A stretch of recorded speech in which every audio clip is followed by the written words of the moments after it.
So gazing with a mirror. Gazing with a mirror. So looking at seeing your own field. Mm-hmm. Yes. Yeah. I mean, obviously you could do it anywhere that there's a mirror, but it's a little bit easier if you do it with, like you have a small detachable mirror that you can put someplace, that's just common sense, right? That it would be a little easier to do it in a place that isn't your bathroom.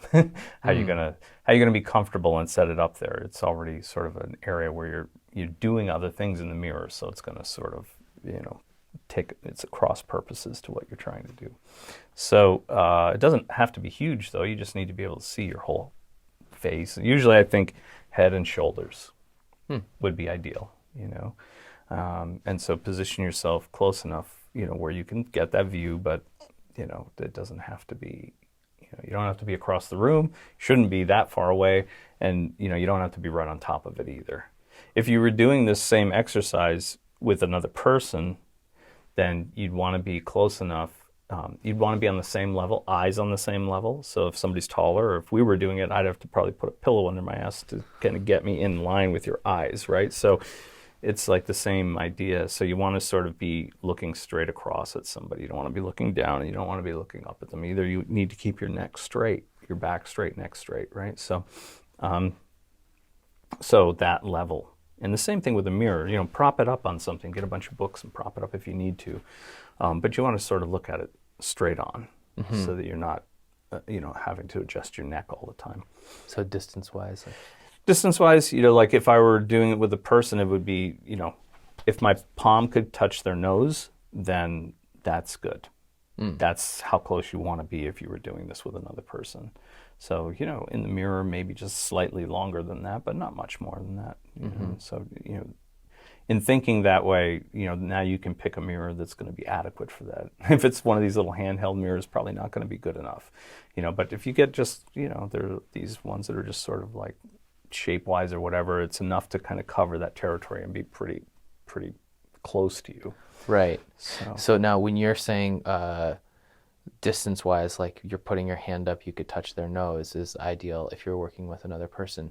That's different than the video where we were talking about gazing at a whole person, looking at them against a wall. Yeah. This is different. What you're comparing it to in that explanation of distance with the hand touching their nose is a specific gazing exercise where you're sitting across from another person. And you're gazing into their eyes. Right. And so, which is what we're doing with the mirror. Right. It's a little bit, it's a more specific exercise. Right, which we're not necessarily going to cover in this video. We're doing, let's say, a substitute or something that might even work better for us in this situation, which is gazing into a mirror at our own image. Right. I mean, I've always found that the mirror exercise, although it can be a little more disconcerting because you're looking at your own image, and it's sort of like, for some people, it's much like hearing your own voice on a recording, right? You kind of go like, ooh, that's not how I sound.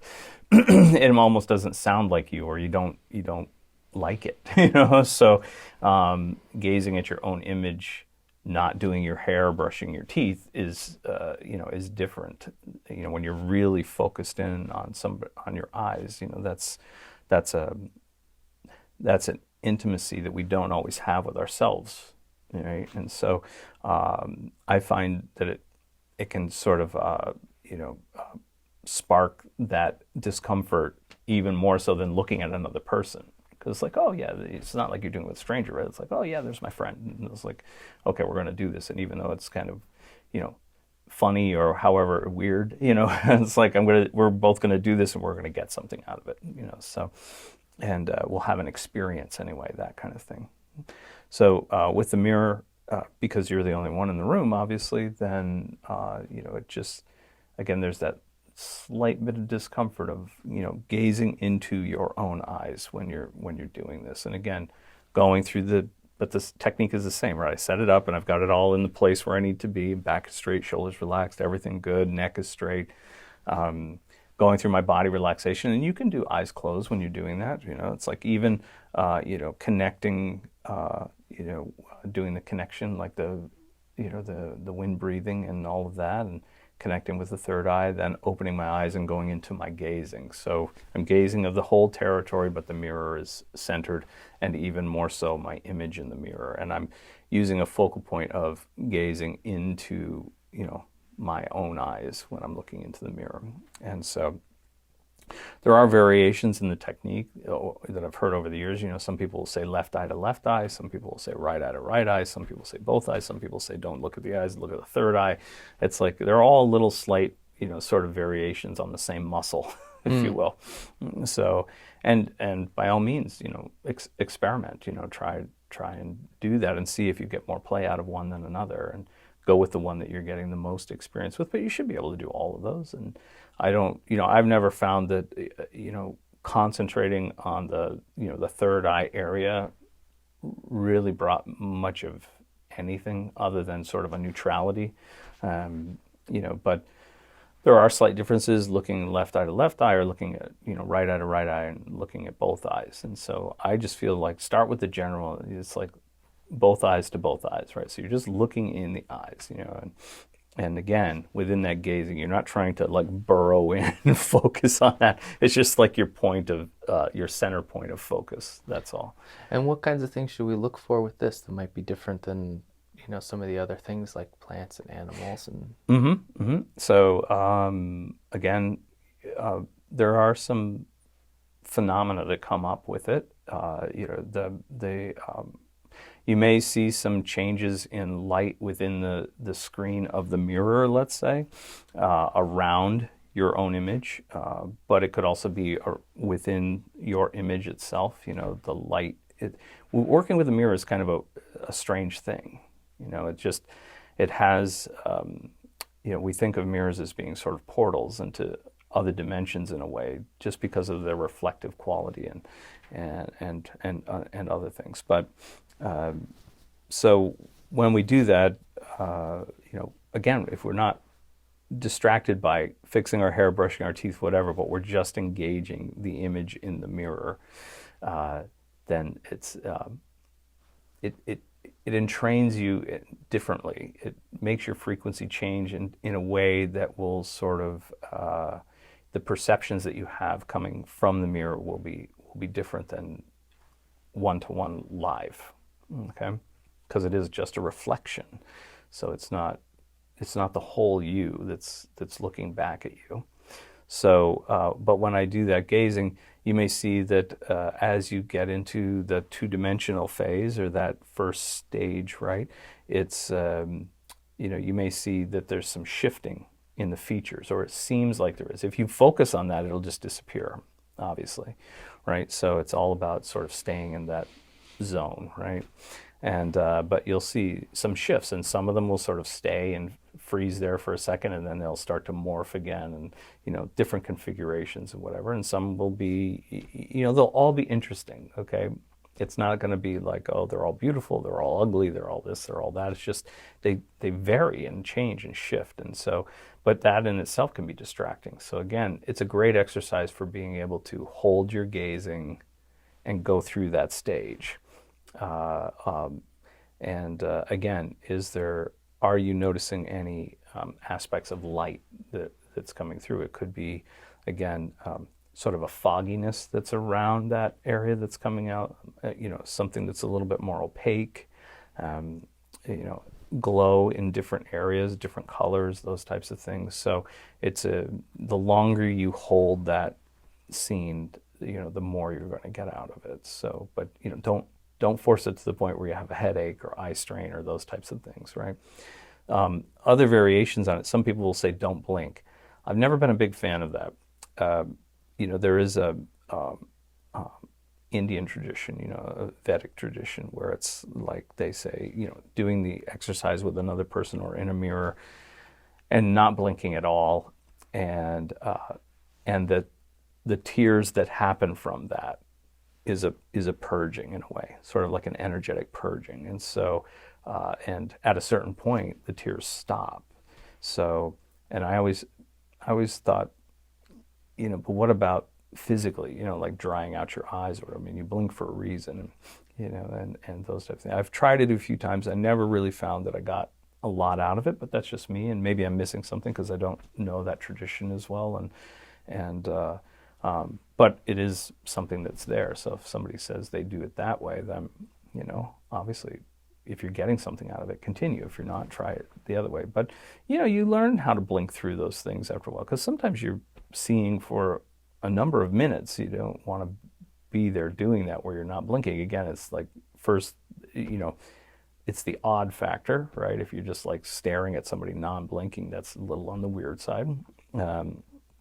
But also just the discomfort for your own eyes, right? So you'll learn after a while how to hold the gaze and blink normally and not lose it. Because that's what everybody's afraid of, right? That they blink and they immediately go back to normal hard edges and sharp colors, right? So, but after a while, you're able to sort of push through that again. And that's another good indicator that you're really solidifying your entrainment into that zone, whatever that is, so that you can, you're blinking normally through that and you're still able to see and all of that. But don't be disconcerted by all this morphing of your facial structure and all of that. Again, if you get scared or whatever, just sort of like focus, and your image will come back sharp and clear, no problem. And then, at a later time, go back into it again. Don't worry, it's all you. It's just a matter of, it's a strange exercise, really. So it can be disconcerting for people, and that's the only reason that I bring it up. I mean, when I did it, there was no explanation. It was like, do this. And it's like, you're in there and like, whoa, wait, whoa, who's that? And it's like, what the hell? Why the long face, donkey man? It's like, so it's like, yeah, but difference in cultures, right? It's just sort of like, here's what you do it. Explanation comes later when you have an experience of it. So, but for our culture, it's a hell of a lot better to sort of give at least an idea of like, am I doing it right? Am I doing it wrong? Am I doing, so here's the parameters of experience you might experience. And beyond just the phenomena that will occur when we're doing this exercise, like the practical aspect of it is that we ultimately will be able to see our own field pretty well in the mirror. Yeah, you'll see your own field. But I think there are some subtle aspects that come out from that are, again, it seems a little easier to get more of that density in the field. Density in the field, like instead of just seeing the etheric line, you're actually seeing a couple of layers out so that it's more all-encompassing around the person, or around yourself if you're doing it in a mirror, right? So you'll see, shimmers that go across or colors that move across. And so you're seeing more of the all-encompassing aura that most people assume, auras are supposed to be like. So,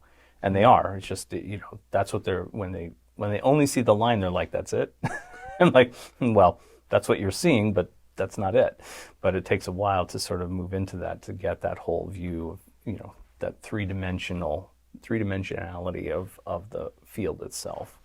So, but in the mirror, it seems that that's an easier thing to get into and to see, to actually have an observation of.